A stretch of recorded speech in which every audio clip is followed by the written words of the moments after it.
Divya Himachal TV में आपका स्वागत है। आप देख रहे हैं आज दोपहर हिमाचल। आइए शुरुआत करते हैं दोपहर तक की कुछ चुनिंदा खबरों से। विदेश से आने वाले अपने खर्चे पर होंगे इंस्टीट्यूशनल क्वारंटाइन। 10 साल से छोटे बच्चे, 65 साल से ऊपर के बुजुर्गों की घर में की जाएगी निगरानी। कांगड़ा के रछालू से 17 कुटमा से भरे 3 लोगों के सैंपल। बंगलुरु से लौटा है एक युवक। सीएम साहब संकट में हैं बल्ल नाचन के टमाटर उत्पादक।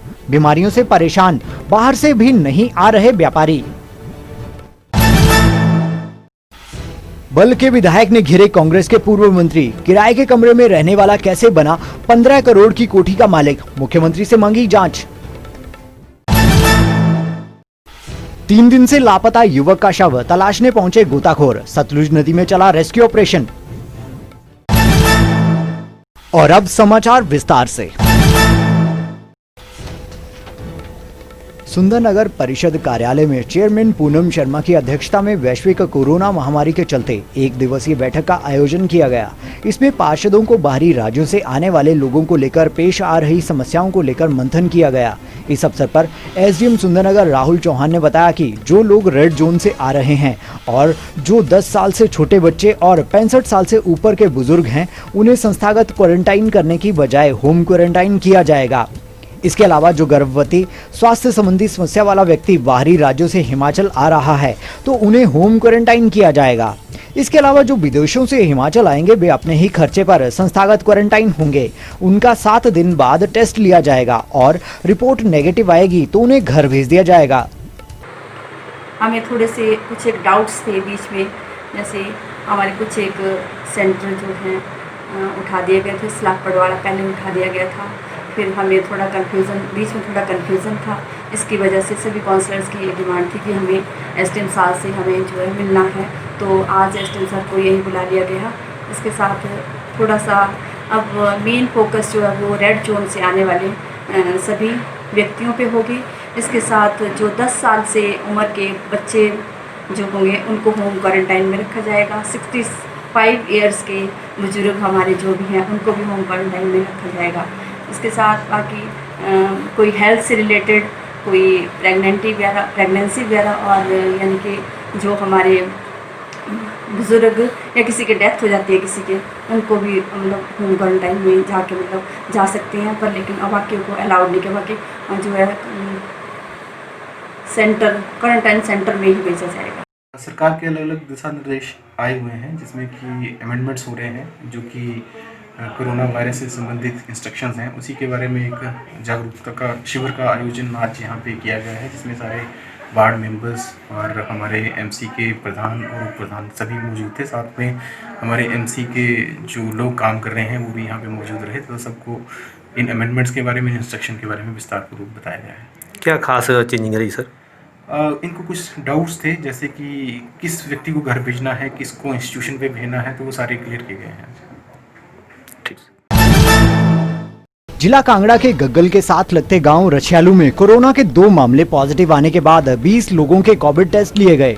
शाहपुर ब्लॉक से आई स्वास्थ्य विभाग की टीम के डॉक्टर एचपी सिंह, डॉक्टर नरेंद्रदीप, स्वास्थ्य कर्मचारी देवराज, सफाई कर्मचारी महेंद्र और आशा वर्कर नीलम ने 11 पुरुष, 8 महिलाओं और एक 13 वर्षीय बालक का नाक व मुंह से सैंपल लिए। इसके अलावा कुटमा के भी 3 व्यक्तियों के सैंपल लिए गए। इनमें एक युवक बंगलुरु से 7 दिन पहले आया था और एक पुरुष और महिला जालंधर से आए थे। डॉक्टर एचपी सिंह ने बताया कि इन लोगों के कोविड टेस्ट ले लिए हैं और इनकी रिपोर्ट की जानकारी आशा वर्कर्स के माध्यम से इन्हें दे दी जाएगी। सर नमस्कार। डॉक्टर साहब आपका नाम सर?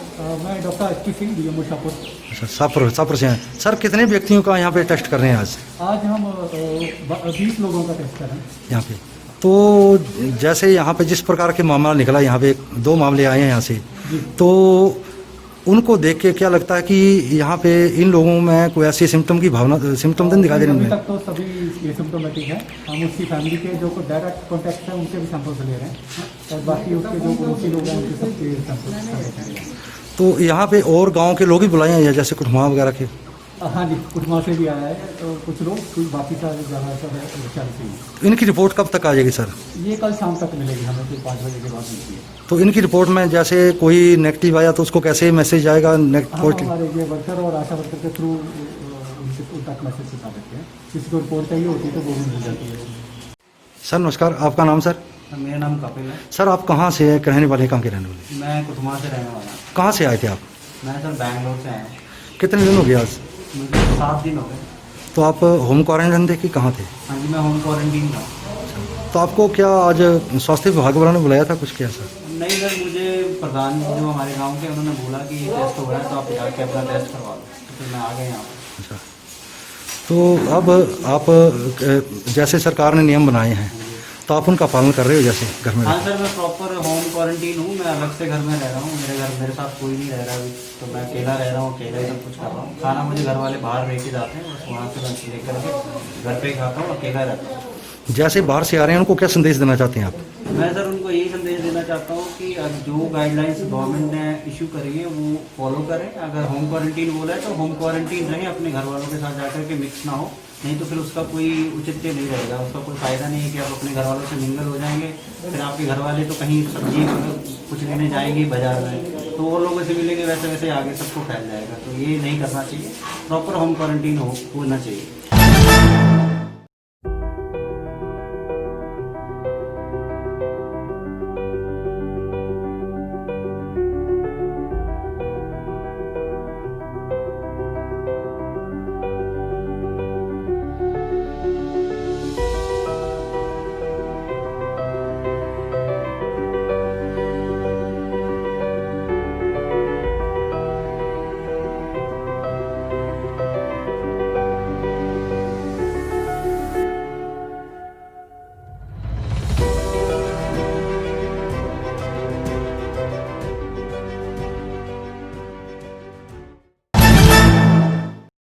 बल्ह और साथ लगते क्षेत्रों में टमाटर उत्पादकों को संकट की हालत से निकालने के लिए सोमवार को बल्ह बचाओ किसान संघर्ष समिति ने विभिन्न संगठनों को साथ लेकर मुख्यमंत्री जयराम ठाकुर को एक ज्ञापन भेजा। बल्ह के एसडीएम डॉक्टर आशीष शर्मा के माध्यम से भेजे गए इस ज्ञापन में संघर्ष समिति ने कहा है कि बल्ह और नाचन में सैकड़ों टमाटर उत्पादक टमाटर में लगी बीमारियों और बाहरी राज्यों के व्यापारियों के न आने से बहुत बड़े संकट में फंस चुके हैं। संघर्ष समिति के अध्यक्ष जोगेंद्र वालिया और हिमाचल किसान सभा के अध्यक्ष परसराम ने कहा है कि ज्ञापन के जरिए सरकार से बीमारियां लगने से टमाटर को हुए नुकसान का आकलन करके फौरी राहत के तौर पर राहत पैकेज देने के साथ कई अन्य मांगे की गई हैं। हम माननीय मुख्यमंत्री जो हिमाचल प्रदेश के मुख्यमंत्री और मंडी जिला से संबंधित हैं, उनसे हम मांग करना चाहते हैं कि मंडी के अंदर जो है ये जो नकदी फसलें उगाई जाती है, और बल्ह में सबसे ज़्यादा नकदी फसलें उगाई जाती है, जैसा कि परसराम ने आपके सामने रखा। तो जब आपने अभी जो हाल ही में नेपाल के मज़दूरों को आपने जो है वो बिल्कुल तत्परता से आपने उनको गाड़ियाँ भेजी हैं और उनको बुलाया है ताकि सेब जो है वो सड़ ना सके, वो उसके लिए हम बहुत आपका धन्यवाद करते हैं। लेकिन क्या बल्ह के जो लोग हैं वो कोई किसान नहीं है? वैसे किसान जैसे आपके सिराज में किसान हैं, जैसे आपके शिमला में किसान हैं, जैसे आपके कुल्लू में किसान हैं जो सेब उत्पादक हैं, क्या बल्ह के किसान जो है वो किसान नहीं है? उनको जब आप समर्थन मूल्य देते हैं तो क्या टमाटर के जो उत्पादक है उनको समर्थन मूल्य देने में आप आनाकानी क्यों कर रहे हैं? अभी समस्या आ गई कि टमाटर को एक तो बीमारी लग गई, जिससे बीमारी से भारी नुकसान हो चुका है।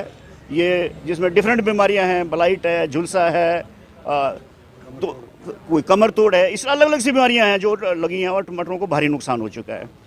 दूसरी, अब फसल तैयार है, इस साल कोविड-19 से चलते, कोरोना के चलते बाहर की गाड़ियां यहाँ नहीं आ सकती, यहाँ की गाड़ियां बाहर नहीं जा सकती, जबकि ये सारे का सारा टमाटर जितना यहाँ पैदा होता है वो सारा दूसरे राज्यों में जाता है। तो आज इन समस्याओं को लेकर के हमने मांग पत्र सौंपा है और मुख्यमंत्री से मांग करी है कि जिस प्रकार सेब का समर्थन मूल्य घोषित किया गया है, उधर गलगल का समर्थन मूल्य घोषित किया गया है, और स्कैब की बीमारी जब सेब को लगी थी तो सरकार ने सेब को खरीद करके फेंक दिया था, परंतु किसानों को बचाने का प्रयास किया था। आज उसी लाइन के ऊपर जो टमाटर का उत्पादक है उसको भी बचाने की आवश्यकता है। जिन लोगों के खेत में बीमारी लगी है उनका आकलन किया जाए, उसका पूरा सर्वे किया जाए, और एक राहत पैकेज जो आज के दिन में बहुत ज़रूरी है वो इन किसानों को दिया जाए। बल के विधायक इंद्र सिंह गांधी ने कांग्रेस जिला अध्यक्ष एवं पूर्व मंत्री प्रकाश चौधरी पर भ्रष्टाचार के गंभीर आरोप लगाते हुए कांग्रेस पार्टी पर बड़ा हमला बोला है। किराए के कमरे में रहने वाला व्यक्ति 15 करोड़ रुपए की कोठी का कैसे मालिक बन गया, जिसने अपने ऐशो आराम के लिए अपने बाथरूम व किचन में ही 50 लाख रुपए खर्च कर लिया। आलीशान कोठी पर एक एक पत्थर के लिए 600 से 700 रुपए तक खर्च किया गया। आखिर यह धन कहां से आया, जबकि वह खुद को IRDP से संबंधित मंत्री कहता आया है। मुख्यमंत्री से इस बात को लेकर शिकायत की जाएगी तथा उनसे आग्रह किया जाएगा कि इस आलीशान कोठी में लगे धन की जांच की जाए। उन्होंने कहा कि पूर्व मंत्री बौखलाहट में अनाप शनाप बयानबाजी कर प्रदेश के ईमानदार मंत्री पर जो भ्रष्टाचार के आरोप लगा रहे हैं वह मनगढ़ंत व निराधार हैं। 3 दिन से लापता करसोग के युवक का शव सतलुज नदी के भंवर में तलाश करने के लिए गोताखोरों का दल तत्तापानी सुन्नी पहुंच चुका है। इस मौके पर नायब तहसीलदार सार्थक शर्मा भी राहत कार्यों की देखरेख करने कुछ देर के लिए पहुंचे व दिशा निर्देश दिए। सुन्नी ITI के साथ लगते सतलुज नदी के विशाल जलस्तर में सोमवार सुबह से ही लगभग आधा दर्जन गोताखोरों का दल सचिन का शव तलाशने के लिए जुटा हुआ है, परंतु अभी सफलता हाथ नहीं लगी है। वहीं सतलुज नदी का बहाव बहुत तेज बताया जा रहा है और विपरीत परिस्थितियों में गोताखोर निरंतर सतलुज के भीतर पानी की सतह तक पहुंचने का प्रयास करते हुए सचिन की तलाश कर रहे हैं। बताया जा रहा है कि सचिन का जूता स्थानीय लोगों द्वारा किए गए प्रयासों से पिछले कल सतलुज नदी में कुंडली डालकर तलाश के दौरान मिला है, जिसकी पहचान सचिन के भाई ने की है। एक व्यक्ति ने छलांग लगाते हुए भी दरिया में किसी को देखा है। इसके चलते करसोग के साकरा के 27 वर्षीय सचिन के शव को तलाशने का ऑपरेशन गोताखोरों को साथ लेकर पुलिस की मौजूदगी में निरंतर चला हुआ है। दिनांक 13/6/20 को सचिन के पिता मुकुंदलाल ने पुलिस चौकी तत्तापानी तहसील करसोग में अपने लड़के की गुमशुदगी की रिपोर्ट दर्ज करवाई है कि उसका लड़का 12/6/20 को घर से कहीं चला गया है। जो घर वापस ना आया है तो उसकी तलाश उन्होंने अपने शहर में की, जो कहीं पर नहीं मिला। फिर उस पता चला है कि सुन्नी ITI की पिछली तरफ से किसी व्यक्ति ने सतलुज नदी में छलांग लगाई है, तो वहाँ पर 14/6/20 को तलाश की गई, तो वहाँ उसका जो एक जूता मिला है। सर, जो एक घटना हुई है, किसी ने ना सतलुज में जो है छलांग मारी है या कोई घटना हुई है, इसके बारे में थोड़ी जानकारी आप दें कि कहाँ से व्यक्ति है और क्या क्या हुआ है। ये सचिन शर्मा है, ये शाकरा गांव से है और ये जो करसोग तहसील में है। ये 12 तारीख को 3 दोस्त आए थे यहाँ पर और 2 दोस्त चले गए, पर एक जो है वो तब से मिसिंग है। 13 तारीख तक इनको कोई आइडिया नहीं था, बिकॉज उनको लगा कि सुन्नी में इनकी सिस्टर का घर है सचिन शर्मा का, तो ये वहीं होगा। पर 13 शाम को सबको फिक्र होने लगी कि ये कहाँ है। तो फिर जो लोकल एक बोट वाला बंदा था उसने इसको दूर से देखा, जो जैसे वेशभूषा बताई गई है घर वालों ने, इसने ये कपड़े पहने थे कि भाई हाँ ये बोट के पास में था। तो उसके बाद से 13 शाम को FIR लॉन्च की हुई है मिसिंग पर्सन की।